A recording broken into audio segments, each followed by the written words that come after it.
ये कहानी एक लड़के के बारे में है जिसका नाम होता है एरन। एक दिन एरन हाइकिंग के लिए एक जगह पर जाता है और वो जगह पूरी तरह से वीरान होती है। वहाँ पर दूर दूर तक कोई भी नहीं होता और जब एरन हाइकिंग कर रहा होता है तो तभी उसे वहाँ पर दो लड़कियाँ दिखाई देती हैं। असल में ये लड़कियाँ अपना रास्ता भूल गई थी। तब एरन उनसे पूछता है क्या मैं तुम्हारी कुछ हेल्प कर सकता हूँ। तब ये कहकर फौरन एरन उन लड़कियों के पास जाता है। यहाँ पर एरन उनकी हेल्प करते हुए उन्हें सही रास्ता बताता है और फिर वो इन्हें गाइड करते हुए इन्हीं के साथ आगे के सफर पर निकल जाता है। और जब ये काफी आगे निकल जाते हैं तो एरन इन्हें बताता है कि मैं एक और रास्ते को जानता हूँ और मैं गारंटी देता हूँ कि आपको सफर में बहुत मजा आने वाला है। और अब ये तीनों माउंटेन पास के जरिए आगे बढ़ना शुरू कर देते हैं और ये रास्ते काफी नैरो यानी तंग होते हैं। और जब ये तीनों थोड़ा आगे पहुँचते हैं तो एरन वहाँ से कूद जाता है। तब ये देखकर वो दोनों लड़कियाँ डर जाती हैं क्योंकि उन्हें ऐसा लग रहा था कि शायद एरन गिर गया है। लेकिन तभी एरन नीचे से उन्हें आवाज लगाता है। असल में वहाँ पर बहुत सारा पानी था, वो जगह एक पूल थी। अब एरन उन दोनों को भी नीचे कूदने के लिए कहता है। तब ये दोनों लड़कियाँ एक एक करके पानी में कूद जाती हैं और ऐसा करने में उन्हें बहुत मजा आता है। वो वहाँ पर काफी एंजॉय कर रहे होते हैं। इसके बाद ये तीनों अपने सफर पर आगे निकल जाते हैं। अब वहाँ से निकलने के बाद एरन को हाइकिंग के लिए आगे जाना होता है और उन दोनों लड़कियों को अपने घर जाना होता है। तो इसीलिए ये लोग यहाँ पर अलग अलग होने से पहले सेल्फी बनाते हैं। एरन उनसे पूछता है क्या हम लोग दोबारा कभी मिलेंगे। तब उनमें से एक लड़की कहती है कि कल हमारी रात एक पार्टी है जिसमें कि तुम भी आ सकते हो। इसके बाद एरन उन दोनों लड़कियों को गुड बाय कहकर वहाँ से निकल जाता है। एरन अब माउंटेन पास से आगे बढ़ रहा होता है। वो काफी खुश होता है, वो इस हाइकिंग को काफी एंजॉय कर रहा होता है। लेकिन यहाँ के रास्ते बहुत ही ज्यादा तंग और खतरनाक होते हैं और जब एरन दो तंग पहाड़ियों से नीचे उतरता है तो वहाँ पर एक बड़ा सा पत्थर होता है और जब एरन उस पत्थर का सहारा ले रहा होता है तो तभी वो पत्थर खिसक जाता है जिसकी वजह से अब बेचारा एरन नीचे गिरने लगता है और वो पत्थर जिसका एरन ने सहारा लिया था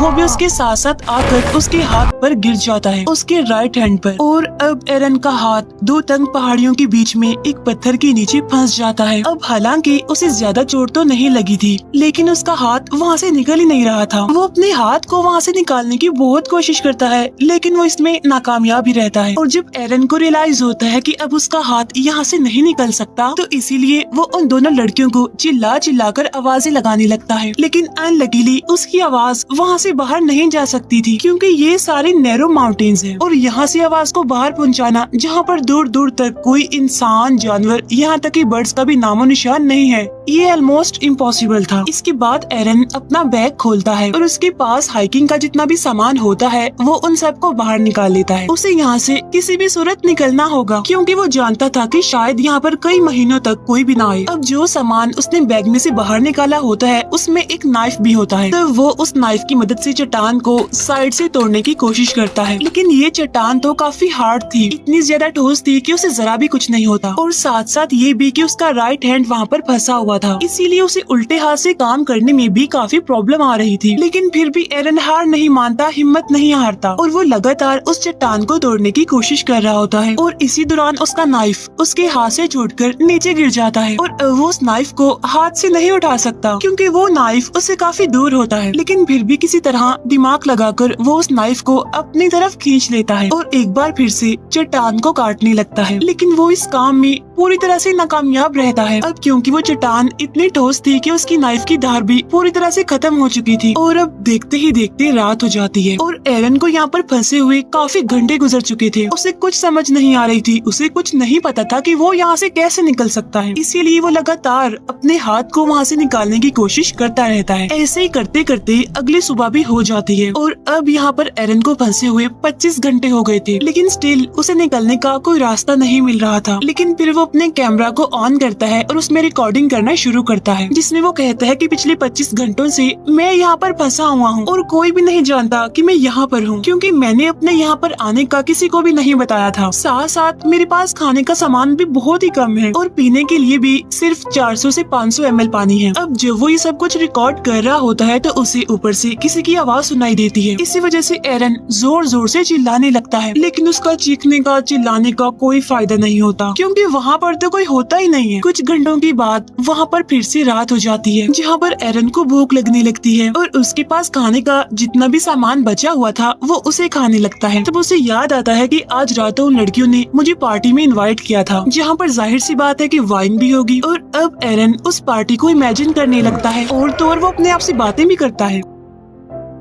और उसे वो टाइम भी याद आता है जब वो हाइकिंग के लिए सैटरडे को अपने घर से निकल रहा होता है, जहाँ उसके पास उसकी मदर की कॉल भी आ रही होती है, लेकिन वो उनकी कॉल नहीं पिक करता, उन्हें नहीं बताता कि वो हाइकिंग के लिए जा रहा है। और अगर एरन ने उन्हें बताया होता तो शायद वो उसे ढूंढते हुए यहाँ पर आ जाती, लेकिन अब कोई भी नहीं जानता कि एरन आखिर है कहाँ पर। अब तीसरे दिन यानी कि मंडे को एरन एक पुली बनाता है। वो रस्सियों के जरिए उस पत्थर को बांधता है जो पत्थर उसके हाथ के ऊपर पड़ा हुआ है, और रस्सी के दूसरे हिस्से से वो उस पत्थर को उठाने की कोशिश करता है, लेकिन इतनी स्ट्रगल करने के बावजूद भी वो पत्थर अपनी जगह से हिलता तक नहीं है। इसके बाद वो रस्सी के उस सिरे को अपने पाँव में फंसाकर पूरा जोर लगाकर उस पत्थर को हिलाने की कोशिश करता है, लेकिन इस बार भी कोई फायदा नहीं होता। मुसीबत तो बढ़ती जा रही थी क्योंकि 3 दिन हो गए थे और अब उसका पीने का पानी भी खत्म हो गया था। अब क्योंकि वो यहाँ पर फ्री है, उसके पास कोई काम नहीं है, इसीलिए वो छोटी छोटी चीजों को भी नोटिस कर रहा था यहाँ पर, जैसे कि एक बर्ड ऊपर आसमान से उड़ रहा है, वो वहाँ से हिल भी नहीं सकता, और कभी कभी वहाँ पर कुछ खतरनाक इंसेक्ट्स भी आते रहते हैं, और अगर वो उन इंसेक्ट्स को मारकर उन्हें खाना चाहता है तो उसे उनके आने का इंतजार करना होगा। और तो और इस माउंटेन पास में एरन को एक दिन में सिर्फ 15 मिनट धूप मिलती है, क्योंकि उसके बाद धूप तो वहाँ से चली जाती है। अब 3 दिन से एरन यहाँ पर भूख से, प्यास से और ऐसे माहौल से काफी परेशान हो गया था, और इसीलिए अब वो ये डिसाइड करता है कि वो अपने हाथ को ही काट देगा। तब ये सोचकर वो अपने हाथ के ऊपर वाले हिस्से को यानी कि बाजू को अच्छे से बांध लेता है, और उसके पास जो नाइफ होता है वो उससे अपने बाजू को काटने की कोशिश करता है, लेकिन उस नाइफ की धार तो खत्म हो गई थी, जिसकी वजह से उसकी बाजू की पतली सी स्किन भी उस नाइफ से नहीं कट रही थी। तब इस बात से एरन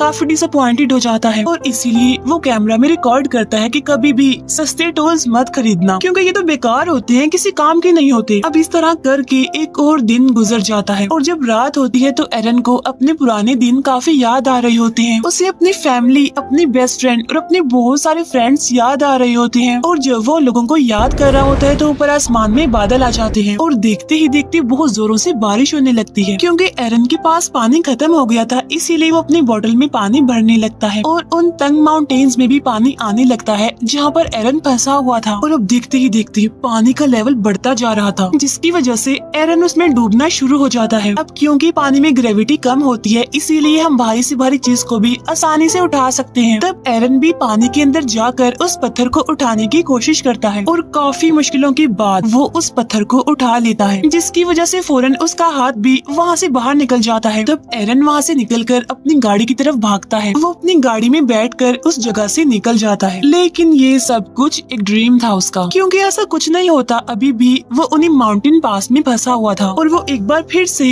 जोर जोर से चिल्लाने लगता है। अब क्योंकि उसे यहाँ पर फंसे हुए काफी दिन हो गए थे, इसीलिए उसे अजीब तरह के ड्रीम्स और हेलुसिनेशंस होने लगती हैं। एरन को यहाँ पर फंसे हुए 4 दिन हो गए थे, और ये होता है उसका 5वां दिन, इसीलिए उसका बिहेवियर, उसका मेंटल बैलेंस काफी चेंज हो जाता है। वो अपने आप से बातें करता है, कमेंट्री करता है, हंसता है, और ये भी बताता है कि अगर उस दिन मैंने अपनी मदर की कॉल रिसीव की होती, उन्हें मैंने बताया होता कि मैं यहाँ पर आ रहा हूँ, तो शायद आज मैं यहाँ पर फंसा हुआ ना होता। और जिस शॉप से मैंने हाइकिंग का सारा सामान लिया था, वहाँ के शॉपकीपर को भी मैंने कुछ नहीं बताया था, और अगर उसे पता होता इसके यहाँ आने का तो शायद वो एरन की मिसिंग होने की रिपोर्ट करवा देता, जिसकी वजह से कोई ना कोई तो उसे यहाँ पर ढूंढने आ ही जाता। यहाँ पर एरन अपने पेरेंट्स से कहता है कि मैं आपसे बहुत प्यार करता हूँ। असल में एरन ये सब कुछ इसीलिए रिकॉर्ड कर रहा होता है क्योंकि उसके यहाँ से निकलने की उम्मीदें खुद भी खत्म हो चुकी थी, क्योंकि वो भूखा भी है, प्यासा भी है, उसकी बॉडी में जान नहीं है, और ये इतना बड़ा पत्थर जो है जिससे वो मूव भी नहीं कर सकता, उसने एरन को जैसे यहाँ पर कैद ही करके रख दिया है। अब एरन एक बार फिर से अपने हाथ को बांधता है, और वो नाइफ जिसकी धार पूरी तरह से खत्म हो चुकी है, वो उसे अपने हाथ को काटने की कोशिश नहीं करता, बल्कि वो नाइफ की फ्रंट साइड से अपने हाथ पर स्टैब करना शुरू कर देता है। वो नाइफ को इतने अंदर तक गाड़ता है कि वो उसकी हड्डी तक पहुंच जाता है, जिसकी वजह से उसका खून निकलने लगता है। लेकिन इससे आगे एरन कुछ भी नहीं कर पाता मजीद, और अब इस तरह से एक दिन और गुजर जाता है।